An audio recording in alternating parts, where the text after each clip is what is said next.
네, 오늘 여호수아 3장 1절부터 6절까지 말씀을 가지고 처음 가는 길일지라도 라는 제목으로 함께 말씀을 나누도록 하겠습니다. 여러분, 한 번도 가보지 못한 낯선 곳에 처음 가보셨던 기억이 있으실 겁니다. 그때 아마 설레이는 마음도 있었지만 두려운 마음도 있었고요, 걱정도 있었을 겁니다. 말씀을 준비하다가 어느 때가 떠오르냐 하면 고향을 떠나서 처음 서울에 혼자 올라왔을 때가 생각나더라고요. 아버지가 터미널까지는 데려다 주셨는데 이제부터는 너가 알아서 가라, 그리고 이제 떠나 보내시는 거예요. 지하철을 타야 하는데 표는 샀는데 그 표를 어디다 넣어야 할지 몰라서 한참 동안 사람들이 어떻게 들어가나 바라봤던 기억이 있습니다. 그때 참 두렵고 염려됐었는데, 처음 군대 갔을 때요, 처음에 그 보충대로 들어갔는데 그날 밤 그 조교들은 얼마나 무서운지, 왜 군대는 그렇게 삭막한지 그날 밤에 자려고 누웠는데요, 걱정만 되고 두려운 마음만 들고 잠이 안 와서 한참 동안 뒤척였던 기억이 있습니다. 직장에 처음 들어갔을 때, 대학에 처음 입학했을 때, 낯선 곳에 낯선 사람들과 처음 만났을 때 아마 누구나 두려움 가운데 염려하면서 그 시간들을 보내셨던 기억이 있을 겁니다. 이전에 가보지 못했던 처음 가는 그 자리, 그 장소는 우리에게 늘 낯섦과 두려움으로 다가오는 것 같습니다. 이전에 한번 해봤다면, 경험해봤다면 훨씬 마음이 편했었을 텐데 우리는 처음 가보는 곳, 처음 해보는 일이 참 많은 것 같습니다. 인터넷에 자신의 글을 자유롭게 올리는 브런치 스토리라는 사이트가 있는데요, 거기에 이런 글이 올라와 있더라고요. 이은주 님이라는 분이 쓴 글인데 제가 읽어드릴게요. 20살 너무 이른 나이에 결혼해서 21살의 큰아들을 낳고 23살의 작은 아들, 그리고 28의 막내딸을 낳아 키우는 동안 제 20대 청춘은 없어져 버렸습니다. 엄마라는 일을 처음 겪어본 저의 20대는 좌충우돌 정신없이 흘러갔습니다. 여유가 없는 형편이 내 삶의 발목을 잡았고, 아이들을 잘 키워내지도 나의 삶을 잘 추스리지도 못했습니다. 그렇게 세월이 흐르는 동안 아이들은 이렇게 자랐습니다. 몇 해 전부터 작은 아들이 종종 하는 말이 있습니다. 엄마, 내가 시장에서 바나나빵 사달라고 했는데 엄마가 안 사주고 때렸어. 때릴 것까지는 없는데, 엄마인 나는 잊고 있었던 일인데 때린 줄도 모르고 지나갔는데 그 말을 듣자 미안함에 말문이 막혔습니다. 7살인가 8살 때 일어났던 일인데 20년이 훌쩍 지난 지금 아직도 가슴속에 송곳처럼 서운함이 박혀 콕콕 찔리며 우리 아들이 살아왔겠구나. 얼마 전 작은 아들에게 또 전화가 왔습니다. 엄마, 어젯밤에 꿈을 꿨는데 이번에는 엄마가 바나나빵을 사줬어. 그런데 사주면서 이 자식아 처먹어라 라고 욕을 하더라고. 20년이 지났는데 바나나빵이 꿈속에서까지 나와서 괴롭히나 봅니다. 아직 작은 아들의 마음에는 서운함이 남아 있었나 봅니다. 급한 대로 인터넷에서 바나나빵 10개를 사서 아이가 사는 집으로 배송시켰습니다. 빵을 먹는 사진을 찍어보낸 아들이 전화가 와서는 저는 기대하는 마음으로 엄마 잘 먹었어 인사할 줄 알았는데 전화에 이렇게 이야기했습니다. 엄마 미안해. 바나나빵은 얻어 맞으면서 먹어야 맛있나 봐. 이 빵은 맛이 없네. 웃자고 하는 말인 줄 알면서도 마음이 아팠답니다. 그때 너무 가난해서 바나나빵 못 사줘서 미안하고, 사주면서도 아픈 마음에 사랑하는 아들에게 욕한 게 미안하고, 엄마가 처음이라 미숙해서 미안해. 너무 일찍 아이를 낳아서 내 앞가림도 못했던 때라, 그런 엄마라 미안하다 아들아. 제가 이 글을 읽으면서 그래, 엄마가 처음이라서 미숙해서 참 미안하고 실수가 많고 우리는 그렇게 살아가는 것 같아요. 저도 아빠는 처음이라서, 또 우리 창원 만나교회 담임 목사는 처음이라서 참 미숙한 게 많아서, 부족한 게 많아서 여러분한테 미안합니다. 어디 가서 연습 좀 많이 하고 왔으면 더 잘할 텐데, 근데 인생에 연습할 기회가 별로 없는 것 같아요. 처음 해보는 일, 처음 해보는 자리. 근데 그 일을 감당하느라 우리는 늘 두렵고 넘어지고 때로는 미숙함으로 인해서 누군가에게 상처 주면서 살아가는 것 같습니다. 오늘 이스라엘 백성들도 이전에 가보지 못한 낯선 땅 앞에 서 있습니다. 이제 40년 광야 생활이 끝나고 이스라엘 백성들이 가나안 땅으로 들어가야 하는데, 그 땅은 이전에 가보지 못한 처음 가는 길이었습니다. 근데 하나님께서 그 땅을 향해서 이스라엘 백성들한테 나아가라고 말씀하시는 거예요. 이스라엘 백성들도 두렵지 않았을까요? 걱정되지 않았을까요? 염려되었을 겁니다. 하나님, 저 땅의 성들은 견고하고 그리고 가나안 땅의 거민들은 우리보다 훨씬 크고 강한데 한 번도 가보지 못한 저 땅 우리가 어떻게 정복할 수 있을까요? 아마 그런 걱정 때문에 이스라엘 백성들도 밤에 잠을 못 이뤘을 수 있습니다. 근데 오늘 하나님께서 그 이스라엘 백성들한테 뭐라고 말씀하시냐 하면요, 요단강을 건너서 그 땅을 향해 나아가라고 말씀하십니다. 그런데 여러분, 하나님의 이 명령에는 약간의 문제가 있어요. 요단강을 건너라, 그래서 가나안 땅으로 나아가라라고 이야기하는데, 문제는 뭐냐? 지금 요단강 물이 범람하던 때라는 사실입니다. 15절 말씀인데요, 15절 말씀을 제가 읽어드릴게요. 요단이 곡식 거두는 시기에는 항상 언덕에 넘치더라.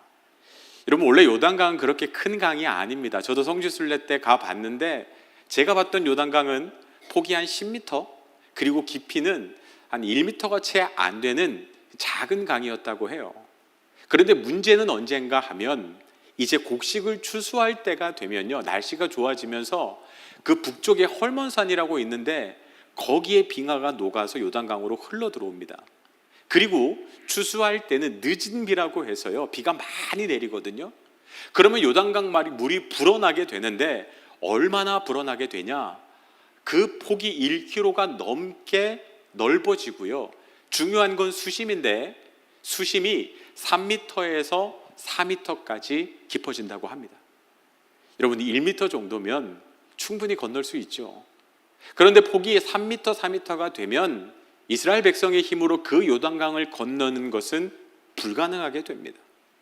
그런데 하나님께서 굳이 이 요단강이 범람하는 추수하는 때 이스라엘 백성들에게 요단강을 건너라고 명령하시더라는 겁니다. 여러분, 우리 인생에 이처럼 범람하는 요단강 앞에 설 때가 있어요. 아니, 아무 문제 없다가 내가 그 일을 맡았을 때 갑자기 문제가 터집니다. 내 인생에 내 힘으로 어떻게 할 수 없는 장애물들이 다 가로막아요. 내 삶에 예상치 못했던 문제들이 나를 힘들게 합니다. 물질이 나를 힘들게 하고, 건강의 문제 때문에 내 마음이 녹아내리고, 나를 힘들게 하는 그 사람 때문에 그 상황이 나로 하여금 한 걸음도 나아가지 못하게 나를 가로막는 일들이 생기더라는 겁니다. 저 이스라엘 백성들 입장에서 생각해 봤어요. 아니, 요단강이 범람하고 있는데 그 물살이 얼마나 센지 바라보고 있기만 해도 두려운데, 아니, 하나님이 지금 요단강을 건너라고 말씀하시는 겁니다.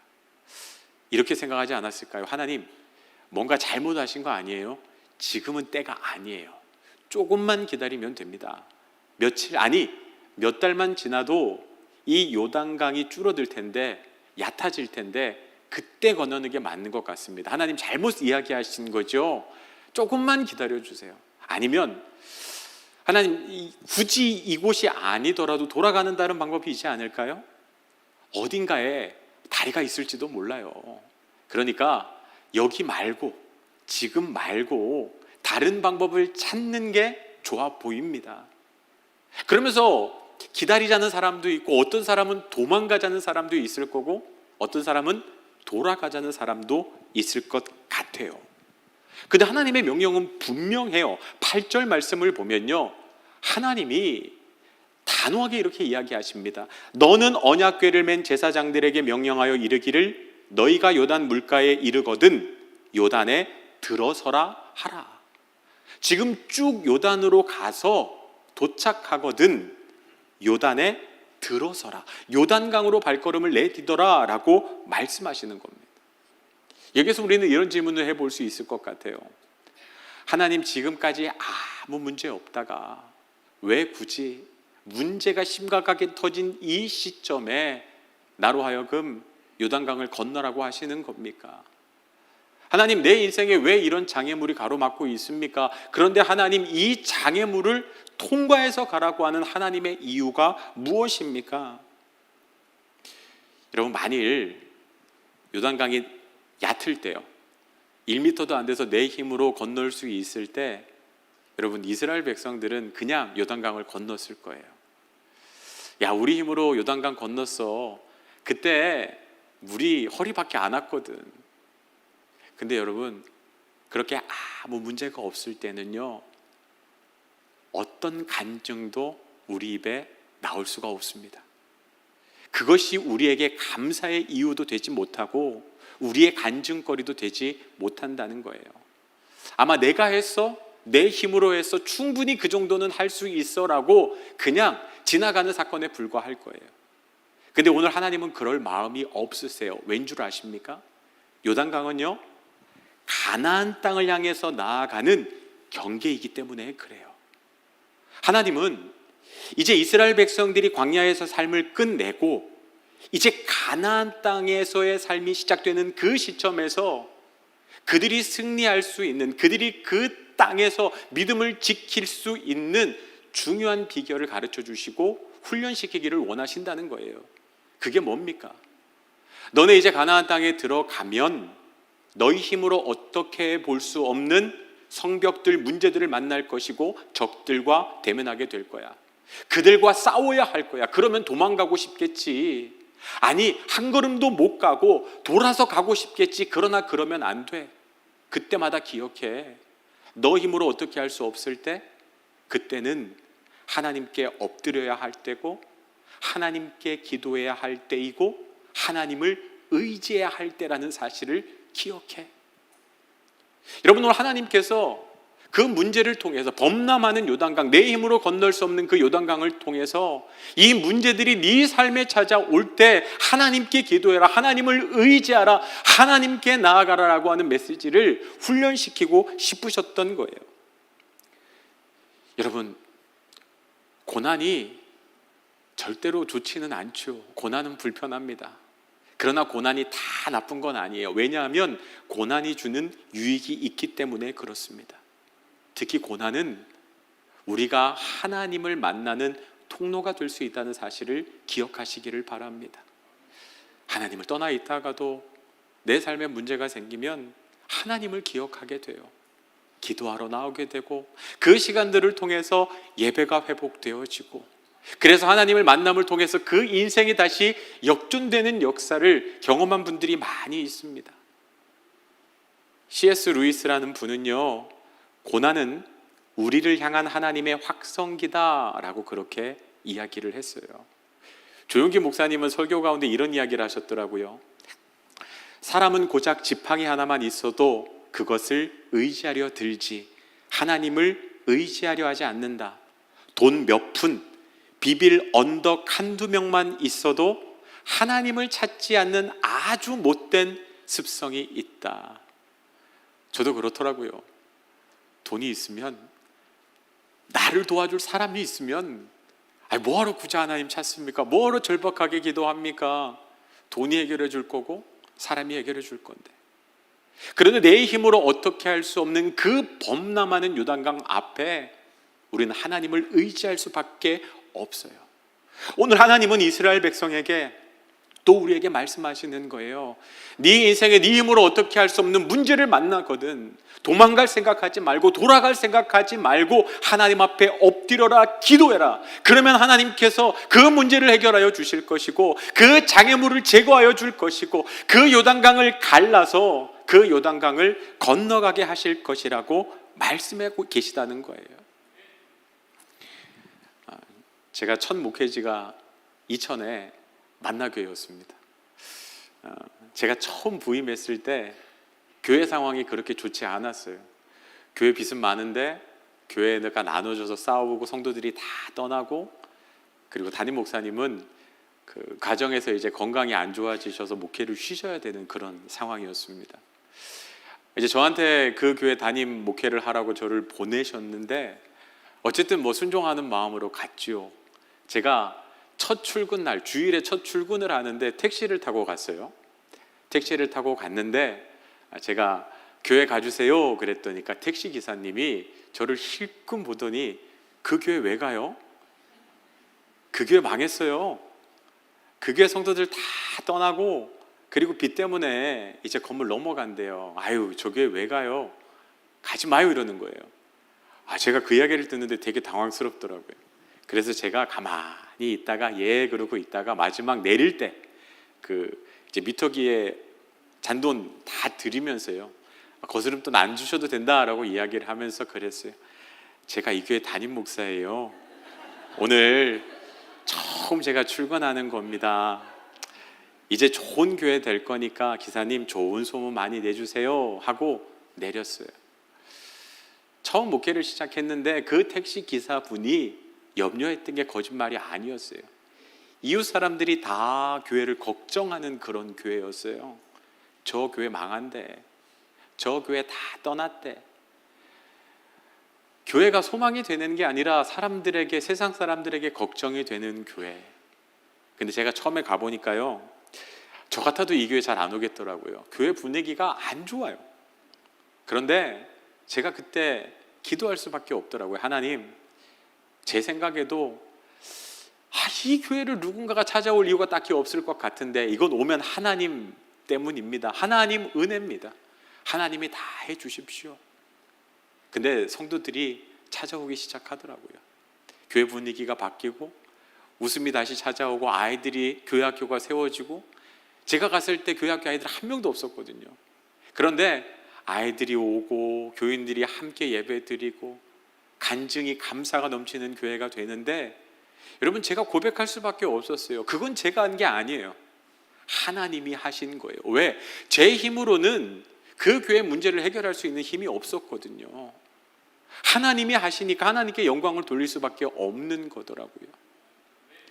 여러분, 우리 힘으로 어떻게 할 수 없는 범람하는 요단강, 그 요단강이요, 하나님이 하셨다라고 하는 감사와 간증의 이유가 된다는 사실을 기억하시기를 바랍니다. 그래서 내 앞에 범람하는 요단강이 가로막을 때 여러분 두려워하지 마십시오. 여러분 도망가려고 하지 마십시오. 돌아가려 하지 마십시오. 그 자리에서 기도하시라는 거예요. 하나님, 내 힘으로는 어떻게 할 수 없지만 하나님께서 이 요단강을 마르게 건너게 하실 수 있는 분이심을 내가 믿습니다. 하나님, 일하여 주십시오. 여러분, 우리에게 돌아갈 곳도 없어요. 여러분, 도망칠 곳도 없어요. 우리가 있어야 할 자리가 그 자리, 기도하는 자리, 엎드려야 할 자리라는 것을 기억하시기를 바랍니다. 그렇다면 이스라엘 백성들이 이제 그 요단강을 구체적으로 어떻게 건너가는가? 하나님께서 명령하신 대로 순종하는데, 하나님께서 이스라엘 백성들한테 이렇게 명령하십니다. 여호수아서 3장 2절부터 3절 말씀 같이 한번 읽어보겠습니다. 시작. 사울 후에 관리들이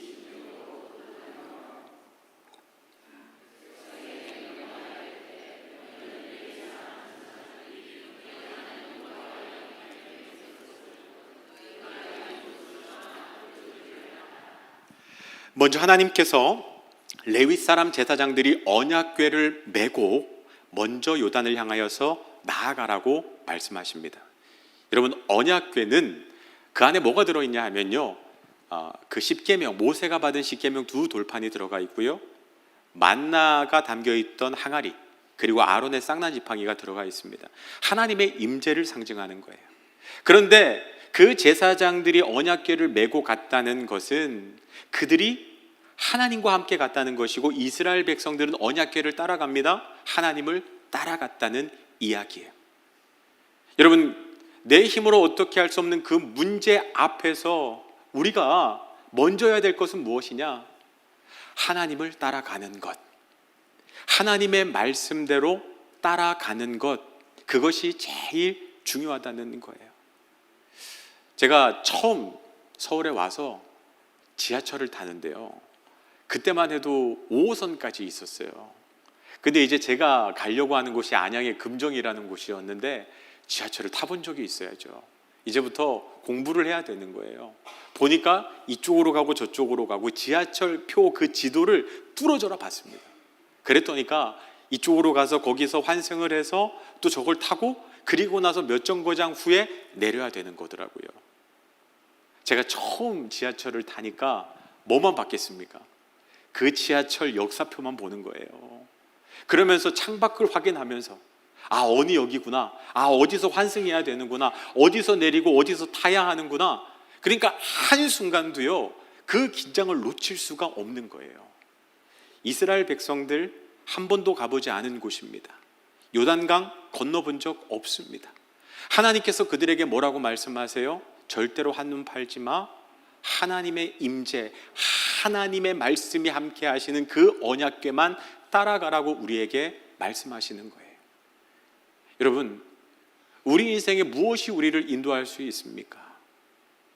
엄마가 된 것도 처음이고, 아빠도 처음이고, 그 직장에서 그 일도 처음 해보고, 이 사람도 처음 만나고, 이 일도 처음 해보는데, 그때 하나님 따라가시기를 바랍니다. 하나님의 말씀대로 순종하는 것, 그것이 한 번도 가보지 못한 그 길을 끝까지 승리할 수 있는 첫 번째 비결이라는 것입니다. 그런데 하나님께서 그 언약궤를 따라가는데 요단강 앞에서 어떤 말씀을 주시냐 하면요, 여호수아서 3장 12절부터 13절이에요. 이렇게 말씀하세요. 이제 이스라엘 지파 중에서 각 지파에 한 사람씩 12명을 택하라. 온 땅의 주 여호와의 궤를 맨 제사장들의 발바닥이 요단물을 밟고 멈추면 요단물 곧 위에서 흘러내리던 물이 끊어지고 한 곳에 쌓여 서리라. 아멘. 여러분, 홍해를 가르는 것과 홍해를 건너는 것과 요단강을 건너는 게 달라요. 홍해는요, 홍해가 다 가로막고 있고 애굽의 군대가 그들을 쫓아오고 있을 때 모세가 하나님께 기도하고 지팡이를 쫙 앞으로 내리쳤을 때 홍해가 갈라집니다. 이스라엘 백성들이 마른 땅을 건너가요. 그때 모세가 이스라엘 백성들한테 뭐라고 이야기하냐면 너희는 가만히 있어 주가 하나님 되심을 알지어다 볼지어다라고 이야기해요. 하나님이 다 하셨어요. 이스라엘 백성들이 기도했더니 하나님께서 그 홍해를 다 가르셔서 이스라엘 백성들이 걷기만 하면 됐다는 거예요. 여러분, 이건 우리가 처음 믿음 생활 시작할 때 하나님이 이렇게 역사하세요. 문제 가지고 하나님 앞에 기도하면 하나님이 응답하세요. 그러면 우리는 마른 땅을 건너면 되는 거예요. 근데 여러분, 우리의 믿음이 이 홍해를 가르는 믿음으로만 응답에만 머물러 있으면 안 돼요. 요단강의 믿음까지 나아가야 되는데 요단강은 어떻게 갈라집니까? 제사장들이 언약궤를 메고 요단강을 향해 나아갑니다. 한 걸음, 두 걸음, 발바닥이 잠기고 신발이 물에 잠겨요. 그런데 아무런 일도 일어나지 않아요. 근데 하나님께서 뭐라고 이야기하십니까? 그래도 걸어가라는 거예요. 그 성경 말씀에 보면요, 그들이 발이, 그러니까 발목 조금 넘게까지, 아마 종아리쯤 됐을 것 같아요. 그렇게 제사장들의 발이 물에 잠기자 그때 어떤 일이 일어납니까? 제사장들의 발바닥이 요단물을 밟고 멈추면 요단물 곧 위에서 흘러내리던 물이 끊어지고 한 곳에 쌓여 서리라. 여러분, 처음엔 아무런 일도 일어나지 않았어요. 그런데 순종함으로 그 요단을 향하여서 계속해서 걸어 나갔더니 어느 순간에 그 요단물이 갈라지고 길이 생기는 역사가 있더라는 거예요. 여러분, 하나님께서 우리에게 그 일을 하라고, 그 봉사를 하라고, 그 자리에서 믿음으로 나아가라고 말씀하셨는데 순종했어요. 그런데 아무런 일도 일어나지 않는 것 같아요. 그런데 여전히 하나님 말씀 순종해서 한 걸음 한 걸음 나아가는 거예요. 그때 하나님께서 요단물을 가르는 일들을, 역사를 우리에게 베풀어 주신다는 거예요. 하나님, 제가 직장에서 정말 성실하게 믿음으로 그 자리 지켰는데 아직 아무런 일도 일어나지 않았습니다. 몇 걸음만 더 내딛으세요. 하나님의 역사가 일어나요. 하나님, 내가 내 자녀 위해서 열심히 기도하고 있는데, 그래서 여전히 사랑하고 그 자리 믿음으로 지키며 기도하고 있는데 아무런 일도 일어나지 않습니다. 아직 일어나지 않은 거지 안 일어나는 게 아니에요. 하나님의 때가 되면 몇 걸음 더 내딛으면 하나님께서 그 요단강을 가르시는 역사를 일으키게 하신다는 거예요. 여러분, 하나님이 다 하시고 마른 땅을 걸어갈 때가 있고요, 아직 아무런 일도 일어나지 않은 것처럼 보이지만 순종으로 가다 보면 하나님의 역사를 경험하는 때가 있어요. 그런데 이게 참 귀한 믿음이고 성숙한 믿음이라는 거예요. 요한복음 2장에 보면 가나의 혼인잔치에서 포도주가 떨어집니다. 예수님의 어머니가 예수님께 그 사실을 이야기하죠. 그때 예수님이 그 하인들에게 이렇게 이야기합니다. 그 손 씻는, 발 씻는 물이 있었어요. 그 물을 떠서 사람들에게 갖다 주라고. 여러분, 그 하인들이 예수님의 말씀에 순종합니다. 언제 물이 포도주로 바뀝니까? 그 하인들이 예수님의 말씀에 순종해서 그 물을 떠서 갖다 주었을 때, 그때 그 사람들한테 전달되었을 때 그때 물이 포도주로 변하는 역사가 일어나요. 사람들은 이 포도주가 어디에서 났는지 전혀 알지 못합니다. 그러나 물 떠온 하인들은 알더라. 여러분, 순종하는 사람만이 누릴 수 있는 특권이라는 거예요. 비밀이라는 겁니다. 여러분, 오병이어의 기적이 일어났던 그 자리에서 물고기 2마리와 보리떡 5개 뿐이었지만 어떻게 5,000명이 넘는 사람들이 먹고 12광줄이 넘게 남습니까? 예수님께서 제자들에게 그것을 너희들이 나누어 주라고 이야기했을 때 제자들이 순종하여서 그것을 사람들한테 나누어 줍니다. 그때 그 음식이 동하지 않고 계속해서 채워져서 남는 역사가 일어나요. 결국 하나님의 기적은 언제 일어납니까? 순종의 자리에서요. 하나님, 아직 아무 일도 일어나지 않았습니다. 아니야. 그럼에도 순종함으로 한 걸음 한 걸음 용기를 내어서 발걸음을 내딛다 보면 요단강이 갈라지는 그 기적의 한가운데 서게 될 거라는 거예요. 지금 이 자리에도 그 어려운 삶의 문제를 가지고 기도하면서 아직 응답받지 못해서 힘든 마음으로 이 예배의 자리를 지키는 분들 있을 겁니다. 그러다가 하나님을 원망하기도 하고 믿음의 자리를 떠나는 분도 계세요. 그러나 여러분, 한 걸음만 더 내딛으십시오. 조금만 더 기다리십시오. 용기를 내서 믿음의 한 걸음을 내딛을 때 하나님께서 반드시 그 요단강을 갈라주실 줄 믿습니다.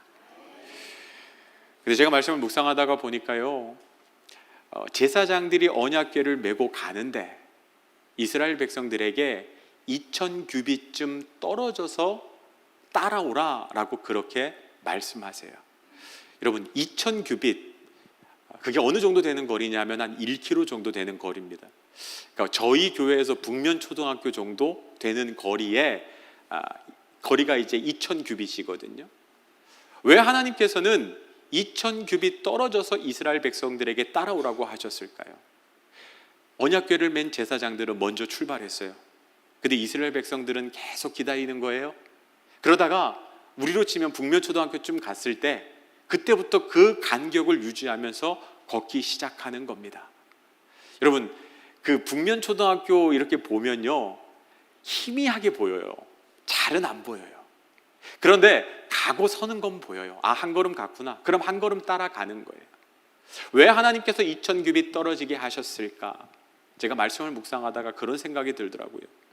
만일 바로 뒤에서 쫓아갔으면요, 제사장들이 그 언약궤를 메고 요단강에 한 걸음 한 걸음 내딛는 그 순간들, 하나님께서 언제 역사하셨는지, 언제 요단이 갈라졌는지, 그들이 믿음의 발걸음을 내딛었는지 아마 제대로 보지 못했을 것 같아요.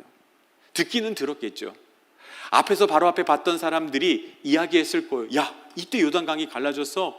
와, 그 사람들이 발목인가 종아리인가 그때쯤 내딛었는데 물이 쌓이기 시작하던 요단이 갈라졌어.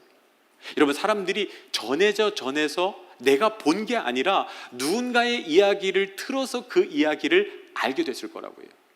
근데 여러분, 2000규빗 떨어지면 어떻게 될까요? 보여요. 거리가 있기 때문에 1km 뒤에 있으면요, 이스라엘 백성들이 진을 쫙 길을 열을 맞춰서 오면요, 그 광경을 이스라엘 백성들이 볼 수 있다는 거예요.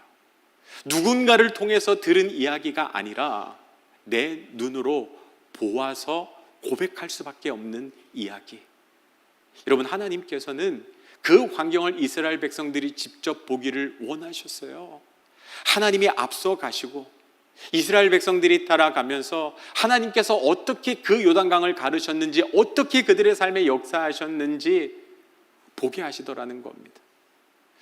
여러분, 저는 우리 교회 안에 하나님께서 이스라엘 백성들에게 요단강을 건너게 하신 이 놀라운 기적의 역사가 일어나기를 원합니다. 아마 이 안에는 믿음이 조금 부족해서 저는 요단강 못 건너가겠습니다, 도망치고 싶은 사람도 있을 거예요. 그런데 그 제사장들이 먼저 앞서가잖아요. 본을 보이잖아요. 그들을 통해서 요단강이 갈라지잖아요. 그래서 이스라엘 백성들이 한 명의 낙오자도 없이 다 요단강을 건너갑니다. 저희 교회 안에 누군가가 언약궤를 메고 앞서가셨으면 좋겠습니다. 그건 목회자만 하는 일이 아닙니다. 우리 장로님들이, 우리 권사님들이, 우리 집사님과 리더들이, 여선교회 회장들이, 아니 총무가 그 언약궤를 메고 믿음의 발걸음을 내딛는 거예요. 아직 아무 일도 일어나지 않은 것 같지만, 아니, 하나님 하실 거야. 그러면서 믿음의 발걸음을 한 걸음 한 걸음 내딛을 때 그 요단강이 갈라지고요, 여러분과 함께하는 우리 모든 창원 만나 식구들이 그 넘을 수 없는, 내 힘으로 어떻게 할 수 없는 그 범람하는 요단 강물을 넘어서 약속의 땅으로 가게 되는 축복을 누리게 되시기를 주님의 이름으로 축복합니다. 한 번도 가보지 않은 곳이지만 하나님 따라갈 때 하나님께서 살아계심을 경험하게 하시고 하나님의 놀라운 은혜를 통해서 결국 약속의 땅, 축복의 땅으로 들어가는 역사가 저 여러분의 삶에 가득한 한 주가 되시기를 주님의 이름으로 축복합니다.